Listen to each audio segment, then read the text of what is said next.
Hello everyone. नमस्कार दोस्तों। True IAS and PCS में आप सभी का स्वागत है। हम लोग कंटिन्यू करते हैं अपनी गवर्नमेंट बजट की डिस्कशन को, और इस लेक्चर में हम लोग बात करेंगे कि बजट के इम्पैक्ट क्या होते हैं। देखो, जो बजट है वो सोसाइटी को ना 3 लेवल पर इम्पैक्ट करता है। एक, फिजिकल डिसिप्लिन। फिजिकल डिसिप्लिन का मतलब क्या होता है, क्या कोई बता सकता है मुझे?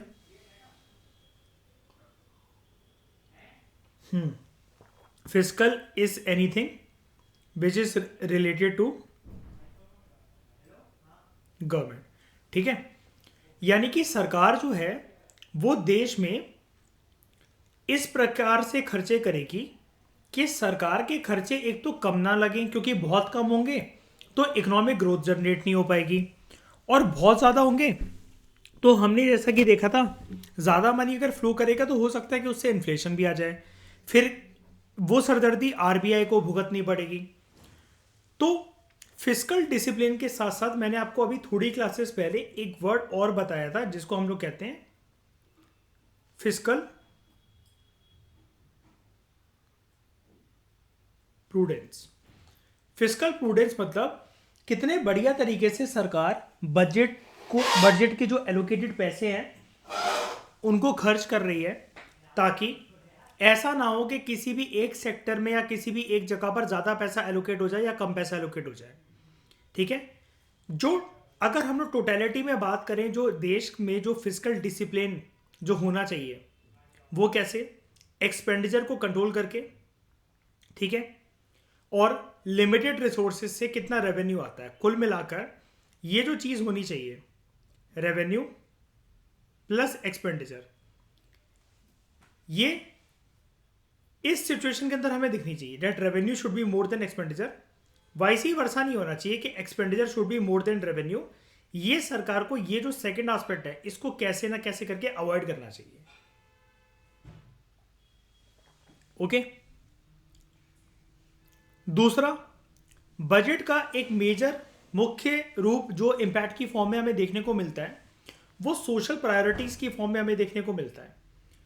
जो देश के जो रिसोर्सेस हैं वो सोशल प्रायोरिटीज के बेसिस पर दोस्तों एलोकेट करे जाते हैं। ठीक है, तीसरा, हाँ, जो सोशल प्रायोरिटीज मतलब कैसे, आपको पता होगा इकोनॉमिक पॉलिसी मेकिंग में हम लोग माइक्रो इकोनॉमिक्स से ही ये वाली बात करते हुए आए, मतलब पहले चैप्टर से, कि इकोनॉमी को बेसिकली 3 मेजर डिसीजंस लेने होते हैं: what to produce, how to produce, and तीसरा होता है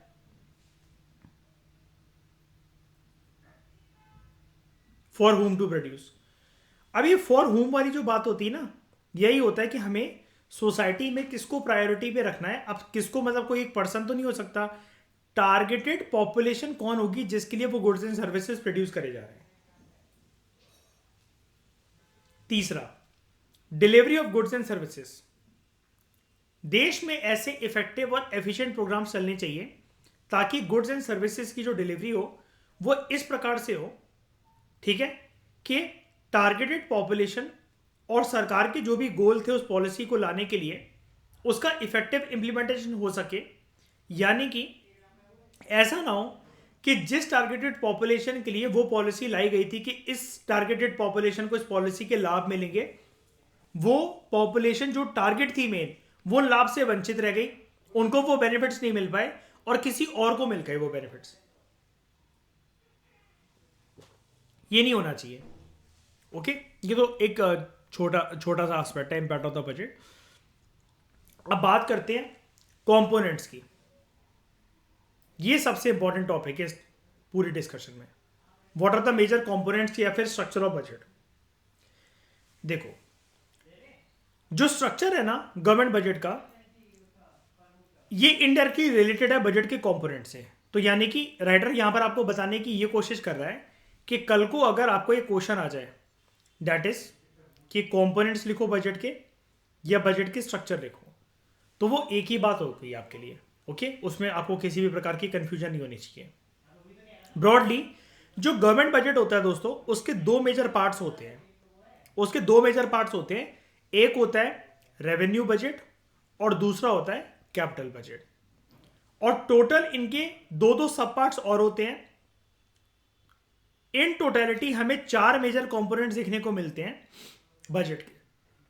जैसे रेवेन्यू साइड की अगर हम लोग दोस्तों बात करें तो हमें मिलेगा रेवेन्यू रिसीट्स, रेवेन्यू एक्सपेंडिचर, दूसरा कैपिटल रिसीट्स और कैपिटल एक्सपेंडिचर। तो कैपिटल की साइड से, कैपिटल कंपोनेंट जो है बजट का, उसकी साइड से दो चीजें, रेवेन्यू और एक्सपेंडिचर। जो रेवेन्यू एस्पेक्ट है उसकी साइड से भी दो component, revenue receipts and revenue expenditure. ठीक है, अब एक एक करके इसको समझते हैं। इससे क्वेश्चन बन सकते हैं आपको स्टेट पीएससी में तो बहुत ज़्यादा ही बन सकते हैं, लेकिन यूपीएससी में भी बन सकते हैं। और आपको बहुत सारी बुक्स में, जैसे नितिन सिंघानिया के बारे में मैंने आपको बताया था, ये बोनस चैप्टर है आपका, आपको नहीं मिलेगा इसके ऊपर कोई भी चैप्टर या कोई भी कंटेंट। तो बात करते हैं रेवेन्यू बजट की। सबसे पहले देखो, जैसा कि आपको नाम से ही पता लग रहा है कि कोई भी चीज़ें, हालांकि मैं कैपिटल के बारे में भी आपको फोकस करके बताऊंगा, लेकिन जैसा कि आपको नाम से ही लग रहा है रेवेन्यू बजट मतलब ये बजट का हम एक ऐसा कंपोनेंट देखने जा रहे हैं which is related to revenue. ठीक है, आगे बढ़ने से पहले हमें एक चीज बहुत अच्छे से समझनी पड़ेगी, वो ये है, देखो जब भी किसी पर्सन के पास रेवेन्यू आता है, ये हमने इकोनॉमिक्स की प्रीवियस डिस्कशन से भी ये चीज करी थी, जब भी किसी पर्सन के पास रेवेन्यू आता है तो वो रेवेन्यू टोटल उस पर्सन की सेविंग्स नहीं बन सकती। ये चीज हमें पता है, वो टोटल उस पर्सन की सेविंग्स नहीं बन सकती कभी भी। जैसे आपकी अगर 50,000, 25,000, 20,000 सैलरी है तो आप ये नहीं कह सकते कि ये पूरी की पूरी मेरी सेविंग्स हैं। क्यों? खर्चा नहीं करोगे क्या? कुछ खाओगे पियोगे नहीं उससे? घर में राशन नहीं आएगा? सर्विसेज के अंदर उसको खर्च नहीं करना पड़ेगा क्या? ठीक है, तो जो मनी है बेसिकली जो आपके पास आता है वो भले ही आपका रेवेन्यू हो, लेकिन रेवेन्यू से कुछ अमाउंट ऑफ सेविंग होती है, लेकिन उससे एक मेजर कंपोनेंट ये भी होता है कि एक्सपेंडिचर भी होता है दोस्तों, खर्चे भी होते हैं। तो गवर्नमेंट बजट जो है उसको दो मेजर पार्ट में क्लासिफाई करा जाता है, जैसे कि अभी हमने ऊपर देखा, एक रेवेन्यू बजट और दूसरा कैपिटल बजट। फिलहाल अभी हम इस डिस्कशन में कंसर्न है रेवेन्यू बजट से, पहले कंपोनेंट से। अब ऊपर हमने क्या देखा था, रेवेन्यू बजट के दो कंपोनेंट्स होते हैं जैसा कि कैपिटल बजट के होते हैं, रेवेन्यू रिसीट और रेवेन्यू एक्सपेंडिचर। यानी कि पैसा आएगा मेरे पास और थोड़ा बहुत खर्चा भी होगा। अब यहां पर कौन है इन्वॉल्व हमारे टॉपिक के अंदर? सरकार। सरकार के पास अलग अलग माध्यमों से, जैसे अभी हम वो माध्यम जानेंगे कहां कहां से पैसा आता है, लेकिन जनरली एक चीज जो आप बचपन से जानते हो और जिसमें आप लॉजिक लगा सकते हो शॉर्ट शॉर्ट तरीके से, टैक्स एक सबसे बड़ा रेवेन्यू सोर्स है सरकार के पास। ठीक है, टैक्स जो सरकार के पास आता है, अब वो सरकार की पूरी आमदनी नहीं है। क्यों? क्योंकि सरकार को उसी टैक्सेशन के पैसे में से देश में अलग अलग प्रक्रियाओं को कंटिन्यू करने के लिए, एक्टिविटीज को कंटिन्यू रखने के लिए, I am talking about economic activities, उसके ऊपर एक्सपेंडिचर करना पड़ेगा। तो revenue budget is that part of the budget जो कि सरकार के रेवेन्यू अकाउंट को शो करता है। देखो सरकार के दो अकाउंट होते हैं, मैं अभी आपको बता देता हूं। एक होता है रेवेन्यू अकाउंट और दूसरा होता है इस साइड कैपिटल अकाउंट। ये सरकार के रेवेन्यू अकाउंट को शो करता है। अब जब ये रेवेन्यू अकाउंट को शो करता है तो यहां पर दो चीजें पता लगती हैं। एक, सरकार के पास आमदनी कहां कहां से आई, नंबर 1, और सरकार का खर्चा किन किन चीजों के ऊपर हुआ या होने वाला है। क्योंकि हमने देखा था it is the expected budget, एक एक्सपेक्टेड चीज होती है जो कमिंग साल के लिए एक प्लान प्रिपेयर करा जाता है। एक तो ये देखा गया कि पिछले साल में क्या हुआ था, अब इस साल कहां कहां से रेवेन्यू के सोर्सेज आएंगे। आपको ये जानकर बड़ा ताजुब होगा कि जैसे अब मैं आपसे पूछूं, या फिर अगर हम लोग इस बात के ऊपर एक चर्चा करें कि हमें पता है क्या साल 2023 में हमारे पास कहां कहां से रेवेन्यू आएगा, है ना? आप कहोगे नहीं, कोई शोर शोर थोड़ी ना है कि यहां से रेवेन्यू आएगा, लेकिन सरकार इस मामले में बड़ा ऑप्टिमिस्टिक रहती है और ये चीज हमें सीखनी चाहिए।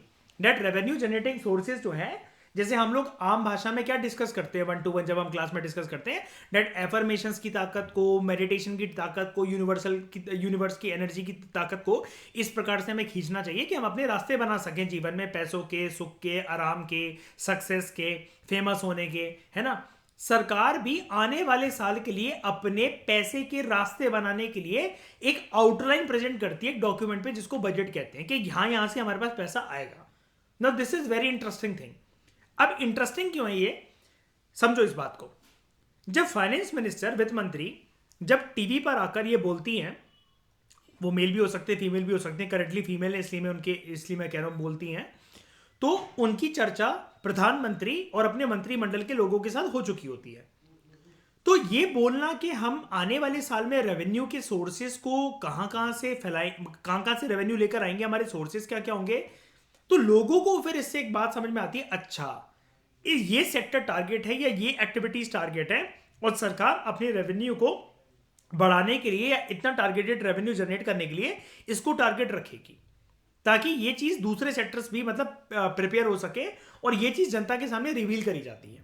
ठीक है, अब ये भी तो ना हो ना कि सरकार कल को बता ही नहीं रही है कि उसको रेवेन्यू कहां से होगा, उसकी एक्सपेक्टेशन क्या है, कल को जाकर किसी पे भी दावा बोल दिया, किसी भी सेक्टर पर जाकर निचोड़ लिया वहां से पैसे, टैक्सेशन की रेट बहुत ज्यादा बढ़ा दी, तो ये भी नहीं होना चाहिए। इसलिए अपने एक्सपेक्टेड रेवेन्यू जनरेटिंग सोर्सेस को और खर्चा कहां होगा, इसलिए सरकार पहले ही बता देती है।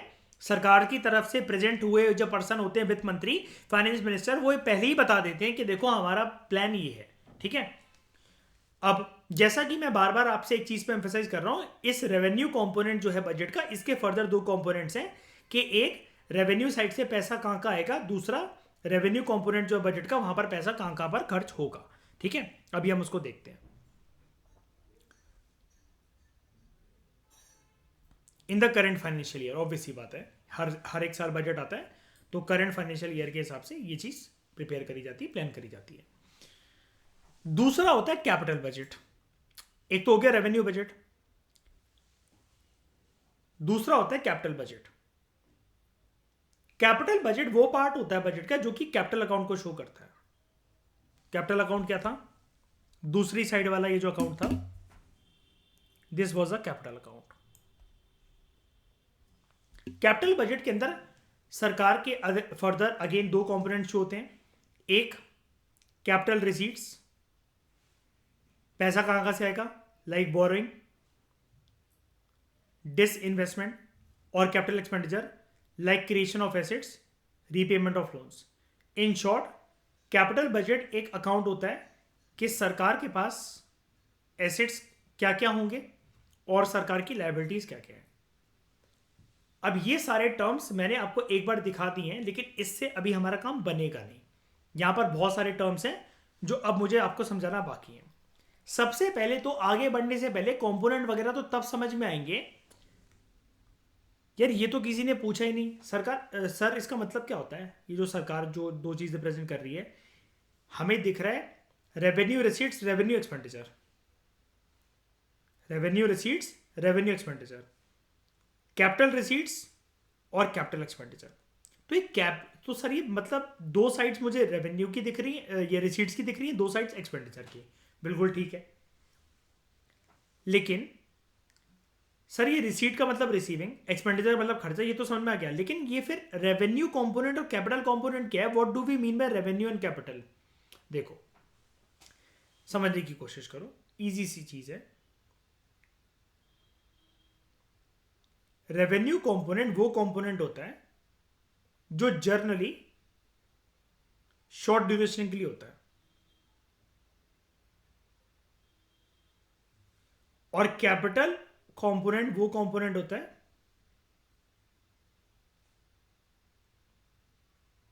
जो कि लॉन्ग ड्यूरेशन के लिए होता है। इसका परिणाम, कैपिटल वाले जो साइड होती है बजट की, इसका परिणाम हो सकता है कि ये बजट वैसे एक साल के लिए होती है एनुअल फाइनेंशियल स्टेटमेंट, इसका परिणाम हो सकता है बियॉन्ड वन फिस्कल ईयर भी ट्रांसफर हो, या फिर ये सरकार जब चली जाए, ये प्रीवियस सरकार जो थी उसका यहां पर भी कुछ झलक हमें देखने को मिलती है। लेकिन अभी के लिए आप इतना समझ जाओ, जो रेवेन्यू साइड होती है वो शॉर्ट टर्म ड्यूरेशन की होती है, कैपिटल हमेशा थोड़ा सा लॉन्ग ड्यूरेशन की बात करता है। अब कुछ जो टर्म्स हमें समझनी थी वो ये है, रिसीट और एक्सपेंडिचर तो आप समझ गए, रिसीट मतलब कहां से आएगा और एक्सपेंडिचर मतलब कहां खर्चा होगा। जो कैपिटल बजट है उसके अंदर कैपिटल रिसीट्स की बात होती है, यहां पर लिखा होता है बोरोइंग। अब बोरोइंग की बात करते हैं, सरकार बोरो कहां से करेगी। एक तो इंटरनेशनल फाइनेंशियल इंस्टीट्यूशन से सरकार बोरो कर सकती है, किसी कंट्री से भी बोरो कर सकती है, वो कंट्री लोन भी दे सकती है, बिल्कुल हो सकता है ऐसा पॉसिबल।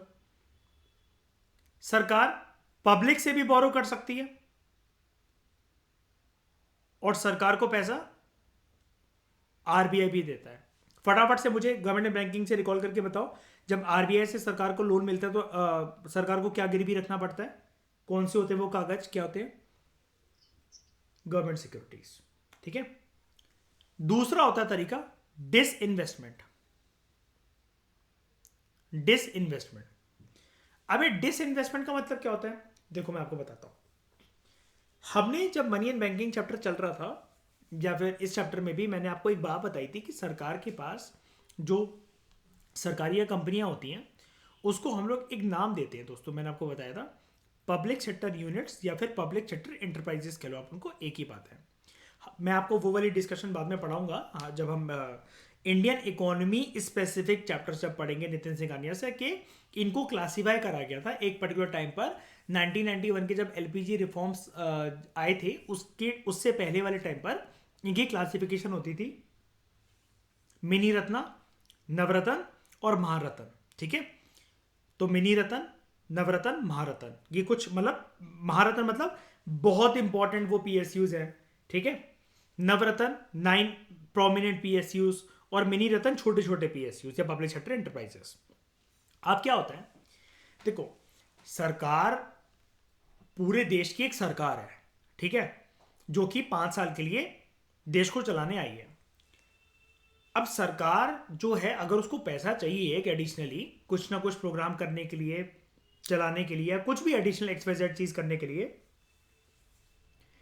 अब ये चीज बोलना थोड़ा सा बेवकूफीपन की बात लगती है कि यार सरकार थोड़ी ना कोई काम करेगी। जैसे कल को हमें कोई दिक्कत हो, हम 10 तरीके के काम कर सकते हैं, ये कर लिया वो कर लिया, तो हमारे पास रेवेन्यू के सोर्सेज बहुत डाइवर्सिफाई हो सकते हैं।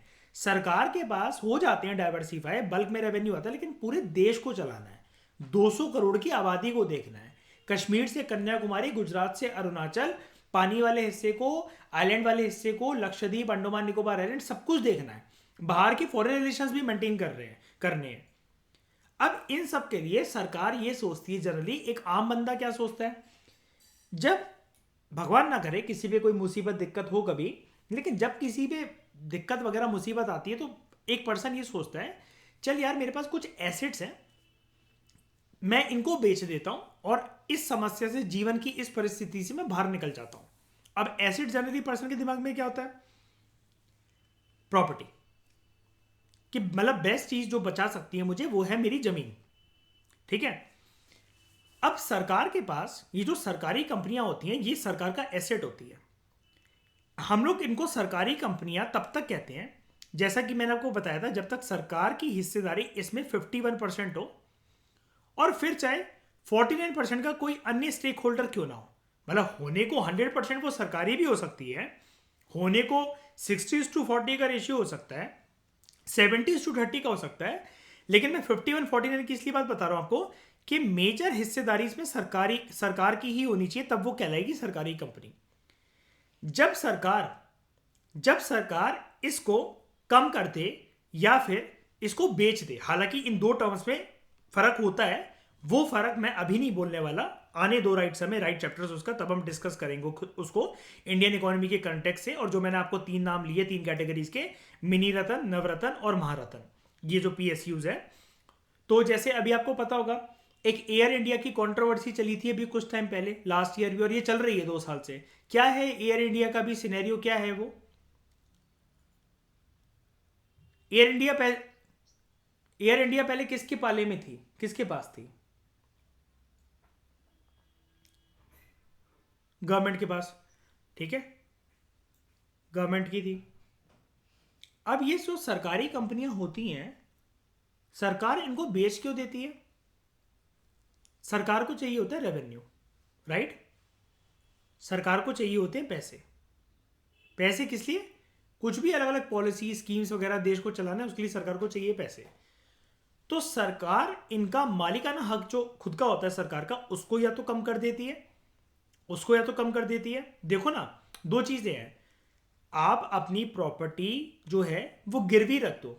गिरवी होने का मतलब ये होता है कि आपको उस पर पैसे मिल गए, है ना, और अगर वो किस्तें टाइम पे नहीं गई तो वो आपकी प्रॉपर्टी जब्त हो जाएगी। एक होता है जड़ से लेकर पूरी की पूरी प्रॉपर्टी बेच दो तब भी वो किसी और की हो जाएगी। जब सरकार 51% शेयर होल्डर है और किसी और को 51% बना देगी और खुद माइनॉरिटी में आ जाएगी, मेजोरिटी हिस्सेदारी किसी और को दे दी, तो सरकार को पैसा मिलेगा।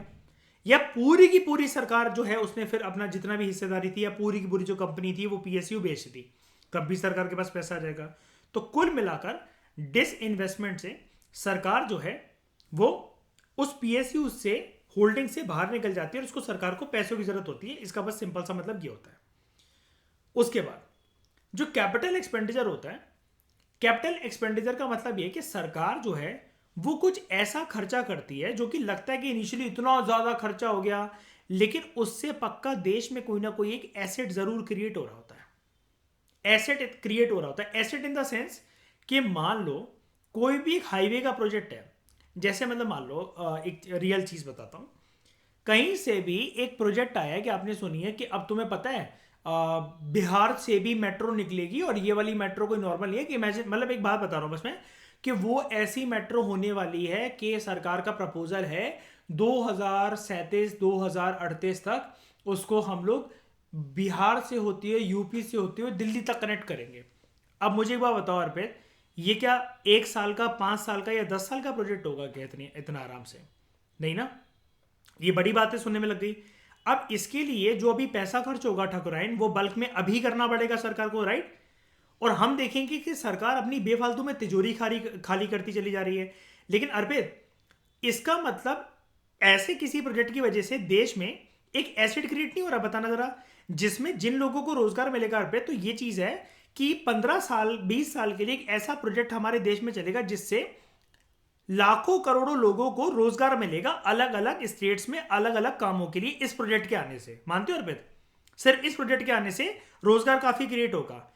तो ये सरकार का, एक बार बताओ, आप इसको पैसे खर्ची कहोगे या एसेट कहोगे? एसेट कहोगे। मैं इसका एक छोटा सा एग्जांपल और दे देता हूं। मान लो अर्पित, आपके पास 1 करोड़ रुपए है या 2 करोड़ 5 करोड़ रुपए है। अब आपने क्या सोचा, घर वाले आपकी बात को सीरियसली नहीं लेते हैं। अब आप क्या कर रहे हो, आप ना टाटा नेक्सन ला रहे हो, इंडिका ला रहे हो, सुमो ला रहे हो, सफारी ला रहे हो। आपने ऐसे कर करके घर के बाहर ना 30 से 35 गाड़ियां खड़ी खड़ी कर दी। अब घर वाले बोल रहे हैं इसको देखो, इसको कहते हैं बर्बादी, ठीक है? ये इसके मन में पता नहीं क्या चलता रहता है, पूरे दिन आवारा की तरह घूमता रहेगा इधर से उधर, और पता नहीं ये गाड़ी ला ला के पता नहीं कौन सा बिजनेस अपना स्टार्ट करवा रहा है वो करके। अब आपके मन में ये प्लान था, ये जो अभी मेरा खर्चा सबको दिख रहा है, अब आपने घर वालों के सामने प्लान रिवील करा पे कि मैं टूर्स एंड ट्रैवल्स की कंपनी खोल रहा हूँ, बैठे बिठाए हम लोगों के पास पैसा आएगा क्योंकि ट्रैवल्स पे तो लोग चलते ही हैं। और इन केस अगर मेरा ये प्लान भी फ्लॉप होता है तो मैं ओयो या ऊबर के, ये ओला और ऊबर के साथ में लिंक कर लूंगा इसको, और अपने शहर में नोएडा वगैरह या यूनिवर्सिटीज़ के लिए लोग इतना ज़्यादा कि ये कैब वगैरह करते हैं, इसको एक कैब एफिलिएटेड गाड़ी बना दूंगा मैं। तो आपने एक एसेट तो क्रिएट कर दिया ना। अब वो जो गाड़ियां आपने ली हो सकता है उसकी किस्तें जो हैं आप 10 साल बाद, 12 साल बाद, 5-8 साल बाद रिकवर कर सको। लेकिन अर्पित, वो आपने एसेट ही क्रिएट करा है ना एक तरीके से, कि वो आपको कंसिस्टेंट इनकम देंगी। कंसिस्टेंट 35 गाड़ियां की इनकम बहुत हो जाती है, जिससे किस्तें भी निकल जाएंगी और बहुत बहुत कुछ हो जाएगा, ठीक है? तो एसेट में हमेशा एक चीज याद रखना, एसेट को तो वर्ड छोड़ दो, जब भी कैपिटल एक्सपेंडिचर होता है ना, तो आपका प्लान ना लॉन्ग टर्म का होता है। इसलिए मैंने आपको ये वाली बात पहले क्लियर करना सही समझी कि रेवेन्यू जो भी होता है बजट कंपोनेंट का, वो शॉर्ट टर्म ड्यूरेशन का होता है, कैपिटल हमेशा लॉन्ग टर्म ड्यूरेशन का होता है। वो आज आपको दिखेगा कि आज ये खर्चा हो रहा है, लेकिन लॉन्ग टर्म में वो आपको बहुत ज्यादा रिलैक्सेशन देता है। दूसरी चीज हम देखते हैं कैपिटल एक्सपेंडिचर क्या, लॉन्ग टर्म तक आप देखो ना, सरकार को अगर कभी लोन मिला होगा तो उसको टाइम भी मिला होगा। अब रियलिस्टिक बात कर लेते हैं एक बारी, $7 बिलियन का जो लोन दिया था आईएमएफ और वर्ल्ड बैंक ने इंडिया में जब 1991 में न्यू इकोनॉमिक पॉलिसी आई थी, एलपीजी रिफॉर्म्स आए थे, क्या इंडिया ने, आपको क्या लगता है, एक ही साल के अंदर, 5 साल के अंदर या एक डिकेड के अंदर वापस कर दिया था उस लोन को? बताओ, कर दिया था पूरा का पूरा? नहीं ना। लेकिन मुझे एक बात बताओ, लोन लेना एक अच्छी बात होती है, लोन को चुकाना एक अच्छी बात होती है। मतलब दो ही सिचुएशन है आपके पास, लोन ले रहे हो और लोन चुका रहे हो। अच्छी बात क्या है? चुकाना। क्यों? क्योंकि लोन की तलवार जब तक सर पे घूमती रहेगी ना, तो मैंने हमेशा आपको अपने लेक्चर्स में एक बात बोली, और ये जनरली आप बात जानते भी हो, लोन के साथ साथ हमेशा एक चीज एफिलिएटेड होती है। वो क्या है? एक तो आपको पूरा प्रिंसिपल अमाउंट तो देना ही देना पड़ता है सामने वाली पार्टी को, मतलब लोन प्रिंसिपल अमाउंट का मतलब क्या होता है, $7 बिलियन का इंडिया का लोन था, ये $7 बिलियन तो पूरे के पूरे जाएंगे ही। अब लोग ना, जिन लोगों को पता नहीं है ये पूरी कहानी, यार इसको लोन इसलिए बोलते हैं, कोई हेल्प नहीं थी, ये कोई ग्रांट इसलिए नहीं था क्योंकि ये वापस करना था। और लोन के साथ होता क्या है, principal amount along with interest. तो $7 बिलियन का जो अर्पित लोन लिया था ना इंडिया ने वर्ल्ड बैंक और आईएमएफ से, वो 7 बिलियन से ज्यादा देना पड़ा। अब लोन को अगर सरकार चुका रही है तो इसका मतलब अशप्रीत सरकारी तिजोरी से पैसा हल्का हो रहा है देश की, right. Consolidated fund of India से पैसा हल्का हो रहा है पक्का। और ये पैसा किसका है, ये पैसा किसका है, गवर्नमेंट का नहीं है, हमारा है। सरकार के बाप का थोड़ी ना है, हमारे बाप का है, ठीक है, हमारा पैसा है। अब लेकिन कोई आपसे ये बोले, मतलब एक सरकार का एग्जांपल लेकर मैं कह रहा हूं कि कोई सरकार से ये बोले क्या जरूरत थी लोन वापस करने की, इससे तो देश में कोई ना कोई एक प्रोजेक्ट बन सकता था, कोई चीज आ सकती थी, लेकिन नहीं, ऐसा नहीं होता। अब आपको कोई बोले अश्प्रीत कि आप ये क्यों फालतू में किस्तें भर रही है, क्यों अपना लोन चुका रही है, तो आपके मन के अंदर आएगा ना कि अगर मेरा सिविल अगर अच्छा होगा तो मैं 10 चीजें और फाइनेंस करवा सकती हूँ कल को, है ना।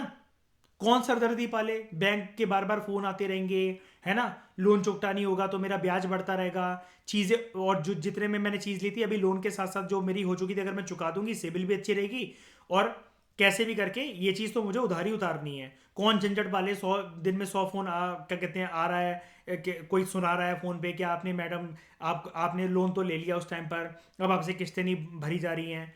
तो ये सब जो चीजें होती हैं, रीपेमेंट ऑफ लोन, और लोन की रीपेमेंट ऑब्वियसली बात है लॉन्ग टर्म के अंदर होती है। अब लॉन्ग टर्म आप अपने आप को ही देख लो, ये तो सरकारी लोन है।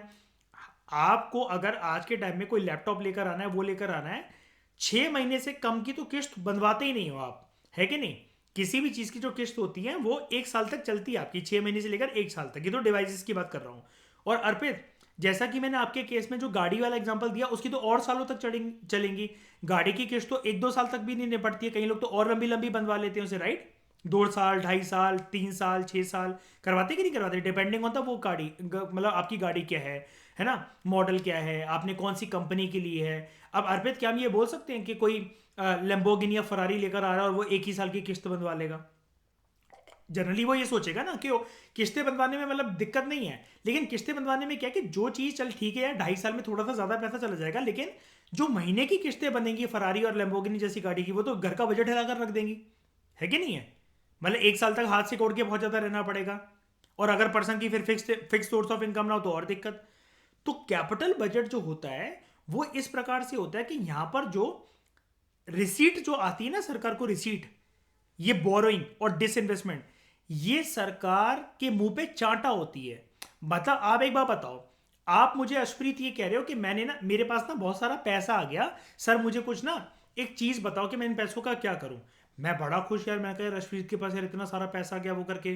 तो मैंने एक दिन बातों बातों में आपसे पूछ लिया कि अशप्रीत मतलब इतना सारा पैसा कैसे आया, क्या हुआ, पापा ने कोई खेत वेत बेच दिया क्या, गाँव वाँव में आपकी प्रॉपर्टी थी। तो आपने बोला नहीं, मैंने ना बहुत सारा लोन ले लिया किसी से, बोरो कर लिए पैसे। अब ये कौन सी बात हुई।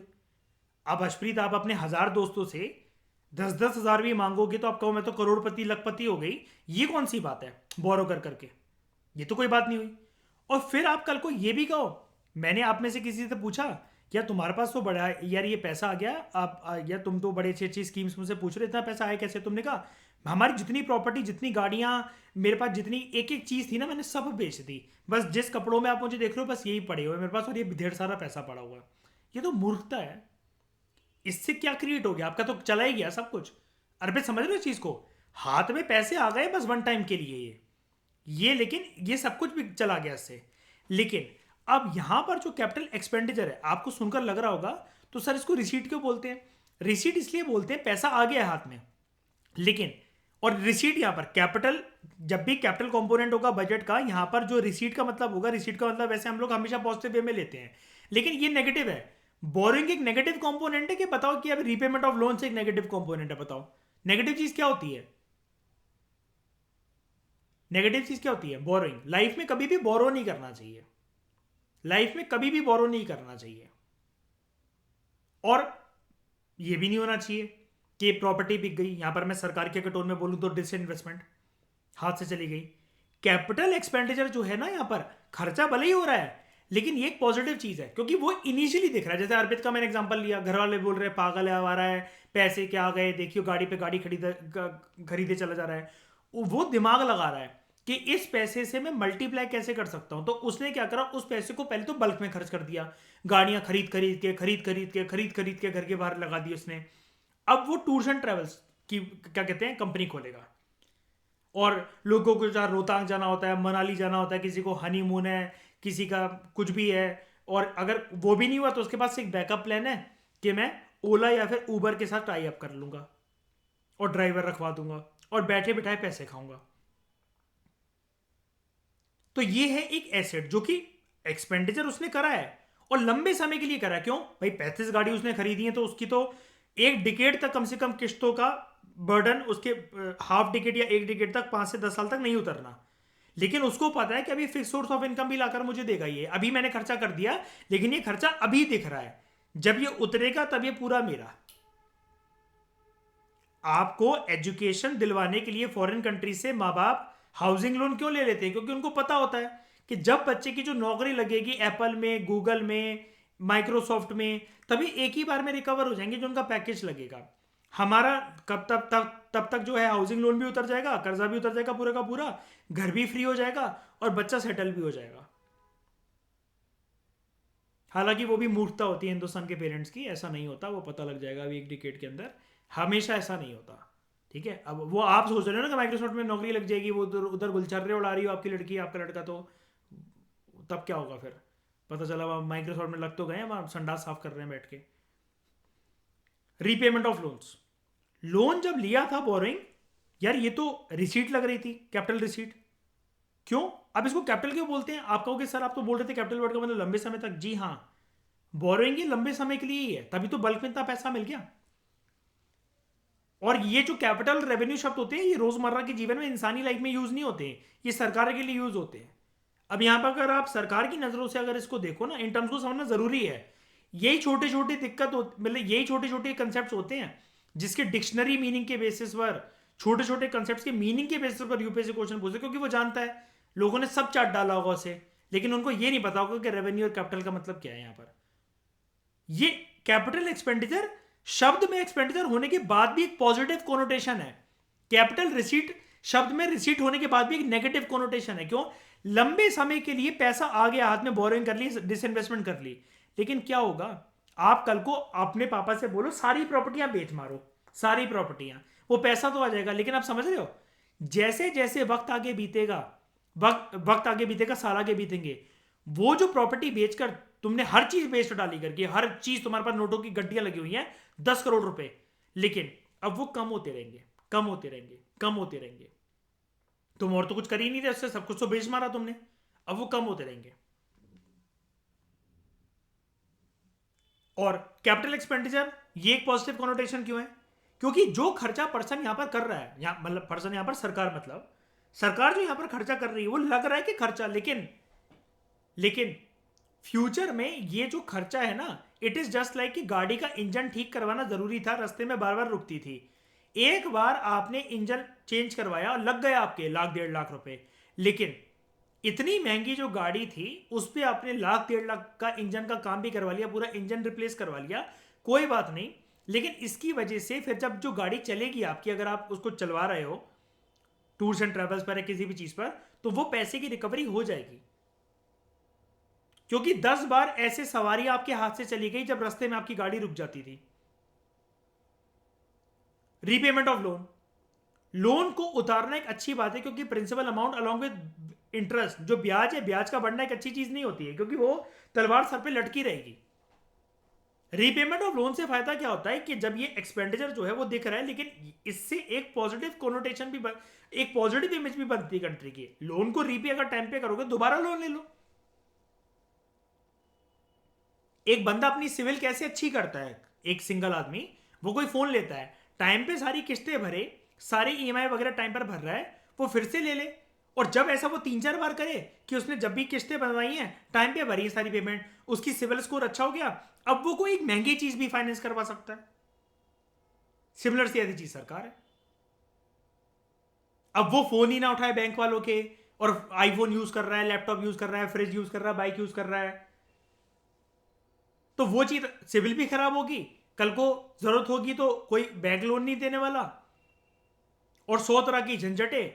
रोज बैंक वाले फोन कर रहे हैं, आप सिम कार्ड बदलते फिर रहे हो, फोन को फ्लाइंग मोड पे करते फिर रहे हो, नंबर जो है वो ब्लैक लिस्ट में, रेड लिस्ट में डालते फिर रहे हो। क्या मतलब? अब ये चीज सरकार की नजरों से देखो कि जो बोरिंग करी थी भाई उसको चुकाना भी तो है, और चुका लिए टाइम पे तो फ्रेश बोरिंग फिर से कर लो। अब अब आप समझोगे ना मेजर कंपोनेंट्स बजट के, अब आपको दिक्कत नहीं आने वाली।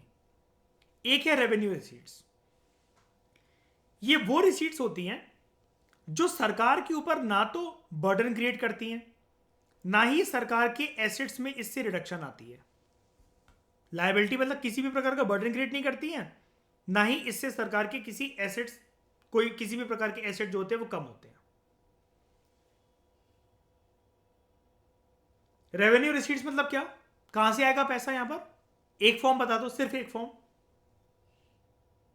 हर साल सरकार जो बजट लेकर आ रही है उसको क्या कॉन्फिडेंस है कि एक फिक्स सोर्स ऑफ रेवेन्यू क्या है मेरा? टैक्सेस। बताओ, टैक्स आने की वजह से बर्डन क्रिएट है क्या सरकार पर? अश्प्रीत, कुछ गया सरकार की जेब से टैक्स अगर आ रहा है तो बताओ। सरकार का कोई भी लॉस हो रहा है, कोई भी एसेट, मतलब कोई भी पीएसयू वगैरह, मतलब टैक्स आ रहा है तो पीएसयू बेचना पड़ेगा। आपके पास अश्प्रीत घर को, मतलब कल को महीने के 50-50 लाख रुपए आ रहे तो आपका घर बिक जाएगा 50-50 लाख रुपए आएंगे तो? कि बनेगा और बनेंगे और बनेगा, ऑब्वियस सी बात है। नहीं नहीं नहीं नहीं नहीं नहीं नहीं नहीं नहीं। एसेट का मतलब देश में कोई भी प्रोजेक्ट, कोई भी इंफ्रास्ट्रक्चर, कोई भी कुछ भी चीज, कोई भी एक्टिविटी जो कि देश के इकोनॉमिक इंजन में फ्यूल डालने का काम करे, वो एसेट है। जैसे हम, एक सेकंड, हम दिल्ली वालों के लिए, जहां पर अभी आप रहते हो अश्वरी, जहां पर मैं रहता हूं, आप मेरा घर भी जानते हो, मैं आपका घर जानता हूं, हम आशिमा का घर भी जानते हैं, ठीक है। हम सबके लिए, दिल्ली वालों के लिए एक एसेट क्या है? दिल्ली मेट्रो हुआ, और दिल्ली की इकोनॉमी के लिए एक वो एसेट भी है। क्यों? जस्ट इमेजिन अशप्रीत, दिल्ली में मेट्रो नहीं होती और हम सब गाड़ी थे, कॉलेज वॉलेज जा रहे होते, आसान था क्या? कितनी ज्यादा, अभी अभी नहीं, अभी आप देखते हो इंसान इंसान चलते चलते कम टकराता है, गाड़ी हो तो ज्यादा टकरा जाए, इतनी गाड़ियां चल रही दिल्ली में कि वो बगल वाले इंसान से तो बाद में टकराएगा, पहले बगल वाली गाड़ी से टकरा जाएगा वो। एसेट का मतलब होता है, अगर इसको मैं आराम से बोलूं ना, ये तो बजट वाली टोन हो गई। एसेट का मतलब होता है श्री, किसी भी प्रकार की, एक नॉर्मल भाषा में बोल रहा हूं, प्रॉपर्टी क्रिएट होना। और लाइबिलिटी का, एक बजट की टोन को हटा के मैं नॉर्मल सी बात बोलूं, एक बर्डन क्रिएट होना। अब पढ़ो इस लाइन को। रेवेन्यू रिसीट एक ऐसी चीज है, रिसीट, और रिसीट मतलब आना, कोई चीज इनकमिंग है, पैसा। ये एक ऐसी रिसीट है जिसकी वजह से ना कोई बर्डन क्रिएट हुआ, ना किसी प्रॉपर्टी के अंदर कोई रिडक्शन हुई, कुछ बेचना नहीं पड़ा सरकार को यहां पर। अब सरकार के पास जो जो चीजें होती हैं, या जो जो चीजें सरकार की हैं अशप्रीत, वो एसेट है। जैसे अब यहां पर दिल्ली मेट्रो तो बेच नहीं देगी सरकार, जनता खा जाएगी, ओपोजिशन खा जाएगी उसे, तो सरकार क्या बेचती है? ये जो मैंने अभी ऊपर लिखा, कहां गया ये, पीएसयू है, पीएससी, ये सरकारी बिल्डिंग है। हमने पढ़ी थी ना अशप्रीत, वो 11th क्लास की, वही अपनी इकोनॉमिक्स याद करो जो हमने पढ़ी थी 12वीं क्लास में, वो भेल, गेल, सेल, HPCL, BPCL, वो सारी कंपनीज, मिनी रत्ना, नवरत्न और महारत्न, वो अभी हम पढ़ेंगे। भारत पेट्रोलियम हैवी लिमिटेड है ना, भारत हैवी इलेक्ट्रिकल्स लिमिटेड, ये सारी, gas authority of India limited, ऐसी चीज़ें, एयर इंडिया, ये जो सरकारी कंपनी है। ओके, आगे बढ़ूं? किसी को कोई भी दिक्कत है तो पूछ लो, मैं फिर से समझा दूंगा, बताओ कोई भी दिक्कत है? बोलो बोलो जल्दी, हाँ कि ना। ठीक है, बात करते हैं कैपिटल रिसीट्स की। अभी कैपिटल वर्ड का मतलब क्या है? रेवेन्यू रिसीट्स तो शॉर्ट टर्म में आएंगे, कैपिटल रिसीट्स कब आएंगे? हाँ, मतलब ऐसा नहीं कहते इनको कि लॉन्ग टर्म में आएंगे, लॉन्ग टर्म के लिए आएंगे। मतलब ये जो पैसा होगा शाइनी, लॉन्ग टर्म के लिए होगा। अब एक बार बताओ ना, जैसे अभी मैंने आपको ऊपर बताया, सब कुछ बेच डाला आपने, सब कुछ। तो वो जो पैसा है लॉन्ग टर्म के लिए तो हो गया ना ईशा, इसके बाद तो कुछ बचा ही नहीं। उसी को देख देख के जीना है कि नहीं जीना है, उसी को देख देख के चलाना है आराम से, है ना। और सरकार ने जो बोरो कर रखा होता है, आईएमएफ और वर्ल्ड बैंक क्या कहते हैं, अर्शप्रीत, सरकार से ये कहेंगे कि 14 दिन के अंदर पैसे वापस कर देना, या फिर 3 दिन के अंदर पैसे वापस कर देना है, 7 घंटे के अंदर पैसे वापस कर देना है, 1 साल के अंदर पैसे वापस कर देना। इतनी बड़ी संस्थाएं वर्ल्ड की which are affiliated with United Nations directly और इनडायरेक्टली, वो सरकार को ऐसा बोलेंगी कि कुछ महीने या कुछ साल के लिए ले लो, बताओ। और लोन का अमाउंट भी तो देखना चाहिए ना हमें। 1991 का साल, $7 बिलियन। इतनी जल्दी को चुका पाएगा क्या? नहीं ना। तो लंबी किस्तें बनेंगी कि नहीं बनेंगी प्लीज बताओ। लेकिन किस्तों को भी साइड हटाते हैं। ये जो पैसा आया लंबी ड्यूरेशन के लिए आया कि नहीं आया, इसलिए कैपिटल रिसीट्स है। लेकिन कैपिटल रिसीट्स अभी हमने देखा वो अच्छी बात नहीं होती। आपने जो इतने सालों से पीएसयू टिकी हुई थी वो बेच डाली, आपने बोरो कर लिया किसी वो से। अब इससे दिक्कत क्या होती है स्प्रीत यार, ये जो बोरो करा, ध्यान से सुनना स्प्रीत, ये जो बोरो करा, जो 1991 में सरकार बैठी थी उसने बोरो करा, लेकिन इसका खामियाजा आने वाली कितनी सरकार भुगतेंगी? आने वाली सरकार अशप्रीत ये कह सकती है कि वर्ल्ड बैंक और आईएमएफ से कि उन्होंने लिया था, हमने थोड़ी ना लिया लोन। यहां पर छवि, इमेज किसकी खराब होगी अगर अगर ऐसा कोई सरकार बोले? बताओ, कंट्री की। और ऐसा होगा क्या बताओ? पॉसिबल है ऐसा करना या ऐसा बोलना? बैंक वालों की तो अशप्रीत आप फोन नहीं उठाओगे, आईएमएफ और वर्ल्ड बैंक से फोन आएगा तो आप नहीं उठाओगे। साहब अभी बिजी हैं, बाद में बात करना। ये एयरपोर्ट पे ये बोल दो कि अगर अशप्रीत अगर आप प्रधानमंत्री इंदिरा गांधी जैसे हो कि आईएमएफ वर्ल्ड वाले जहां देखी गोली मार देना, अरेस्ट कर लो इनको, प्रिवेंटिव डिटेंशन में डाल दो। ऐसा पॉसिबल है अशप्रीत? कहानी में तो हम कुछ भी बोल रहे हैं मजाक के लिए, ऐसा हो सकता है क्या? आप उनको ये फोन करके बोलो अर्पित हाँ लिया था लोन, तो मैं तो नहीं कर रहा वापस, बताओ क्या कर लोगे?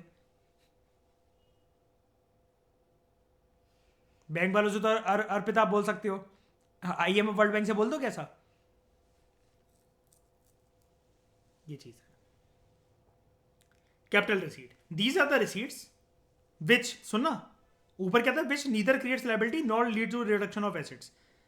विच either creates a liability, burden create करती है, या इसकी वजह से प्रॉपर्टी नीलाम हो जाती, चली जाती है हाथ से। मतलब एक नॉर्मल कॉनोटेशन में मैं बोल रहा हूं आपको। लायबिलिटी कैसे क्रिएट होती है भाई? बोरो करा आपने, पैसा तो आ गया, लेकिन आपके पास जितनी ज्वेलरी है, मान लो प्रॉपर्टी के पेपर है, आपने सबको गिरवी रखवा कर या ब्याज पे या क्या कहते हैं उसको, ये देकर के पैसा दे दो और मैं ब्याज भरता रहूंगा या भरती रहूंगी, आपके पास पैसा तो आ गया। लेकिन आपको पता है जब भी कभी ऐसा पैसा आपके पास आएगा ना, आपको खुशी नहीं होगी, आपको टेंशन हो जाएगी जितना ज्यादा आप उसका पैसा दो। क्यों? क्योंकि वापस भी करना है, और वापस इतना नहीं करना है जितना लिया है, जितना लिया है किसी चीज को गिरवी रखवा कर, उससे ज्यादा ही करना है। क्यों? लोन के साथ साथ जब भी वर्ड आ जाए LOAN, लोन, लोन के साथ साथ प्रिंसिपल अमाउंट तो देना ही पड़ता है अलॉन्ग विद ब्याज। कर्जा चाहे पर्सन टू पर्सन हो, चाहे country to some other country, या फिर country to some other international institutions हो, तो भैया इंटरेस्ट एक तो, ब्याज तो एक बुरी चीज होती है जो कि तलवार की तरह घूमती रहेगी। तो it either creates a liability, burden create हो जाता है, या it leads to reduction in asset, या तो कुछ एक चीज हाथ से चली जाएगी। अगला, revenue expenditure. This is the expenditure. ये कैसा एक्सपेंडिचर होता है, ध्यान से सुनना, which does not lead to any creation of asset. इससे कोई एसेट क्रिएट नहीं होता, ना ही इससे कोई लायबिलिटीज रिड्यूस होती हैं। ये क्योंकि शॉर्ट टर्म का खर्चा है। अब जैसे रेवेन्यू एक्सपेंडिचर क्या होगा, सरकार को जो टैक्सेस से पैसे आए थे वो था रेवेन्यू रिसीट्स। अब रेवेन्यू एक्सपेंडिचर मतलब क्या? पहले आप ये सारी चीजें हटाओ दिमाग से, पहले मुझे सिंपल सा 2 शब्दों का जवाब दो। एक्सपेंडिचर मतलब खर्चा, रेवेन्यू मतलब क्या सर? शॉर्ट टर्म के लॉन्ग टर्म? Short term. अब ध्यान से सुनना, सरकार का शॉर्ट टर्म का खर्चा क्या होता है जो कि सरकार को करना पड़ता है? सिंपल सी एक लाइन बोल रहा हूं बस मैं, आईएएस ऑफिसर्स को सैलरी देना, या देश में जितने भी सरकारी कर्मचारी हैं, आर्मी वाले, एयरफोर्स वाले, पुलिस वाले, कोई भी जो सरकारी एग्जाम निकालकर जो एक अधिकारी बना है उसको सैलरी देना। भूल जाओ सारे एग्जाम्पल, इसमें टेके रहो इस एग्जाम्पल पर। अब मेरी बात बताओ अशप्रीत, आप अगर एक आईएएस ऑफिसर हो, आपको सैलरी मिल रही है, तो इससे देश में कोई एक एसेट क्रिएट होगी क्या? बताना जरा। आप क्या कुछ ज्यादा काम करने लगोगे, या फिर आप क्या मतलब एकदम से आपके क्या रॉकेट लग जाएंगे क्या? नहीं ना। या इससे सरकार सरकार अगर आपको सैलरी दे रही है अशप्रीत, तो इससे कोई सरकार का बर्डन खत्म हो जाएगा कि वाओ यार, तुम यार अशप्रीत कौर को सैलरी दे रहे हो, वर्ल्ड बैंक का फोन आए, कितनी अच्छी लड़की है वो, कितनी सुंदर सी है, लंबे लंबे बाल हैं, हम ना तुम्हारा कर्जा माफ कर देते हैं। बताओ, ऐसा बोलेगा वर्ल्ड बैंक? नहीं ना। खुश हो रही है अशप्रीत, वाह मैं इतनी प्रीशियस। नहीं ना। ये चीज है। ये एक ऐसा एक्सपेंडिचर होता है अशप्रीत, सरकार का मन हो चाहे ना हो, वो करना ही पड़ेगा सरकार को। शॉर्ट टर्म में, शॉर्ट टर्म मतलब हर साल करना ही पड़ेगा ये चीज तो। हर साल तो छोड़ो, हर महीने करना पड़ता है सरकार को काम भी। तो हाँ, ऑब्वियस ही बात है। तो इससे कोई एसेट क्रिएट नहीं हो जाता, इससे कोई एसेट क्रिएट नहीं हो जाता, ना ही इससे लाइबिलिटीज रिड्यूस होती हैं। क्यों?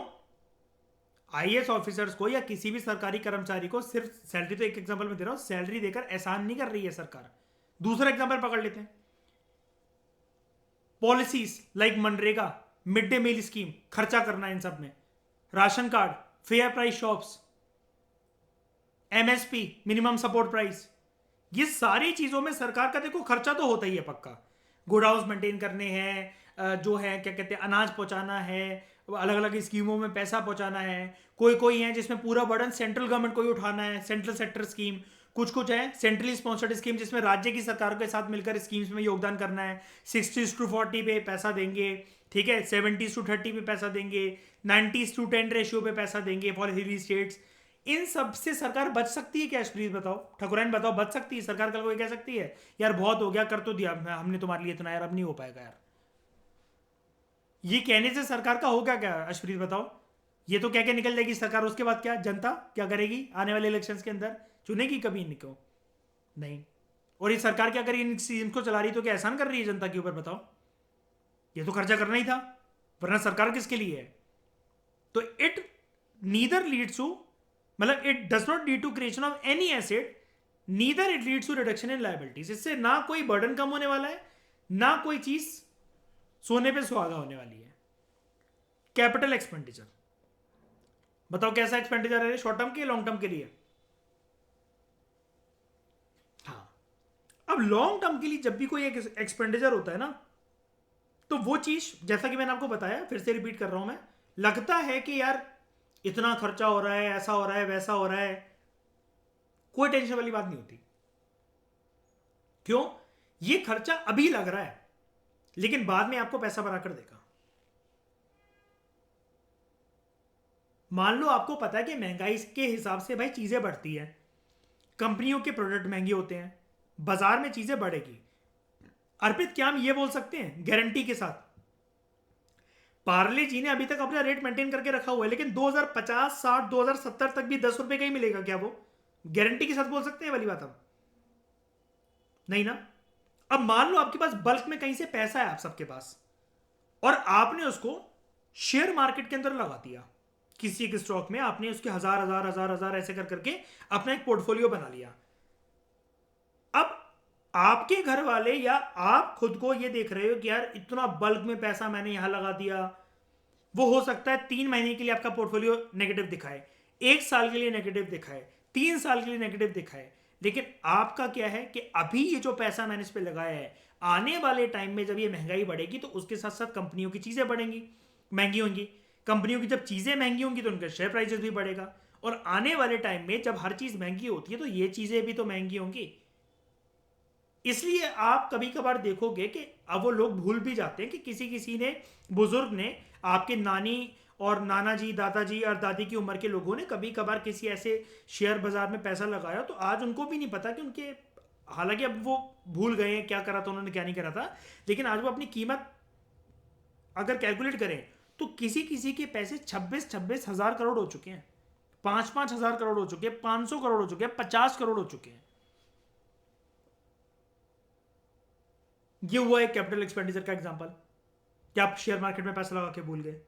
दूसरा इसका एग्जांपल हुआ कोई देश में हाईवे वगैरह कुछ बन रहा है। अब क्योंकि हम ये सरकार की नज़रों से बात कर रहे हैं तो हम शेयर मार्केट तो नहीं लिख सकते हैं, लेकिन हम अगर ऐसी बातें करें सरकार की नज़रों से, तो कोई एक हाईवे का प्रोजेक्ट है। अब हम जानते हैं प्रोजेक्ट अगर आज आया है तो ये चलना है आराम से 1 डिकेड तक, 1 डिकेड क्या 2 डिकेड तक ये फ्लक्चुएट करेगा प्रोजेक्ट का जो टाइमलाइन है।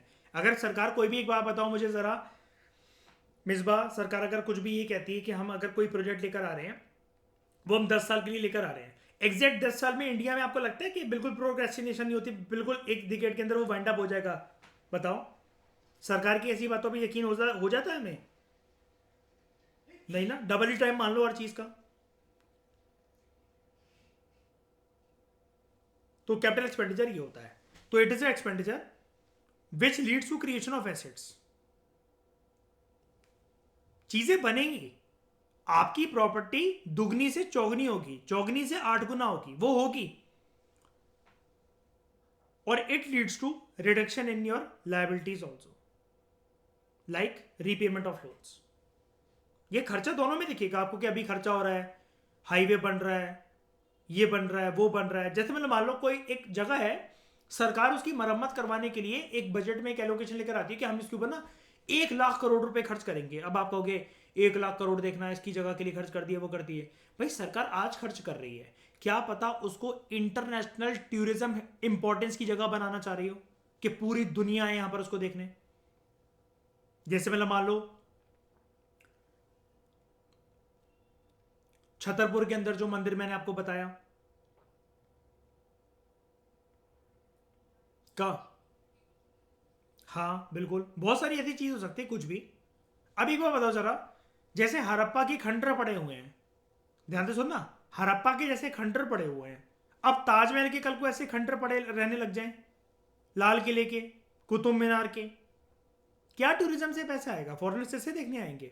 और आप हमेशा देखना, अर्पित पता होगा आपको ये वाली बात, आगरा में, और जितने लोग आप में से चाहे यूपी के हैं चाहे नहीं, ये पता होगा कि अर्पित आपने एक चीज देखी होगी, हम इंडियंस के लिए टिकट की अलग लाइन होती है, उनके लिए वो अलग लाइन होती है, 10 गुना ज्यादा महंगा टिकट होता है उनका, है ना? अगर हमारा 25-50 रुपए तो वहां 600-700 750 रुपए लिखा रहता है, राइट? ऐसे ही कुछ, मतलब एक मान लो, ठीक है। क्यों? अभी पैसा कहां जा रहा है? सरकारी तिजोरी। वरना एक बार बताओ, कुछ कुछ आईएएस ऑफिसर्स की, अब आप में से होंगे ऐसे, कुछ हो सकता है कुछ बदकिस्मत लोग हों कि सिंगल डिजिट रैंक भी आ जाए, वो भी आ जाए, उठाकर उनको मिनिस्ट्री ऑफ कल्चर के अंदर डाल दिया जाए, शुरू शुरू की पोस्टिंग जो अभी हो सेक्रेटरी लेवल पर आपकी। तो ठीक है, लेकिन काम तो आपको हर जगह करना है। जैसे उनके साथ हुआ था नितिन सिंघानिया, जिनकी हम बुक पढ़ते हैं आर्ट एंड कल्चर की, इंडियन इकोनॉमी की, वो मिनिस्ट्री ऑफ कल्चर के साथ ही एसोसिएटेड रहे काफ़ी साल तक एज एन आईएएस ऑफिसर, तभी वो बुक लिख पाए। तो बात यह है कि कुछ कुछ ऐसे खर्चे जो कि अगर आपको लग रहा है, तो आपको क्या पता कि सरकार का प्लान क्या है, किससे क्या रेवेन्यू आ सकता है। अब जब चीज़ें जैसे आसान होंगी, जैसे यमुना एक्सप्रेसवे बना, तो आप पे कितने लोगों को राहत मिली ना उससे, आगरा तक जाने के लिए, उसके बियॉन्ड यूपी में एंटर करने के लिए, कि डिस्टेंस कम कर दिया उसने। फिर उसके बाद रोजगार कैसे क्रिएट होता है ये भी बता देता हूं।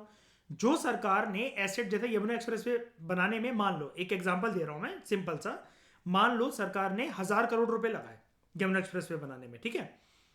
अब टोल टैक्स नहीं लगता उस पर, टोल टैक्स लगता रहेगा, अब वो टोल लाइफ टाइम मिलता रहेगा। तो सोचो जरा, वही अर्पित वाला एग्जांपल इमेजिन करो आप, कि अर्पित ने जो 35 गाड़ियां ली, वो उसने अपना 90% जो उसके पास कहीं से करोड़ों की जो खेती बिकी उसकी, उसने पूरा 35 गाड़ियों में लगा दिया वो पैसा, 90% पैसा लगा दिया। घर वालों ने कहा पागल है, आवारा है, पता नहीं कहाँ का पैसा लगाया जा रहा है। वो अपने घर वालों के लिए एक रिलैक्स लाइफस्टाइल की फिक्स इनकम को सिक्योर कर रहा है। ये 35 गाड़ियां उसके घर का लाइफ इंश्योरेंस है, जिंदगी के साथ भी और जिंदगी के बाद भी, कि कल को कुछ भी नहीं हुआ, कुछ भी नहीं तो लॉस क्या, ये 35 लोहे के रेट पे तो बिक जाएंगी कम से कम। कुछ भी नहीं होगा, लोहे के रेट पे तो बिकेंगी मिनिमम से मिनिमम। तो पैसे की रिकवरी तो हो जाएगी पक्का, कैसे ना कैसे करके। लेकिन अर्पित का प्लान क्या है? ये तो एक बहुत अनरियलिस्टिक बात हो गई। 35 गाड़ियां हो गई, ऐसा तो है नहीं कि क्या कहते हैं रोटी के अलावा कुछ और खा रहा हो कि उसकी बुद्धि काम ना करती हो। उसके दिमाग में 2 बैकअप प्लान है। पहला, सबसे पहला जो ठोस प्लान है वो ये, टूर्स एंड ट्रेवल्स करना। नहीं चलता तो उबर और ओला के साथ टाई अप करना, कि भाई गाड़ियां तो चलेंगी।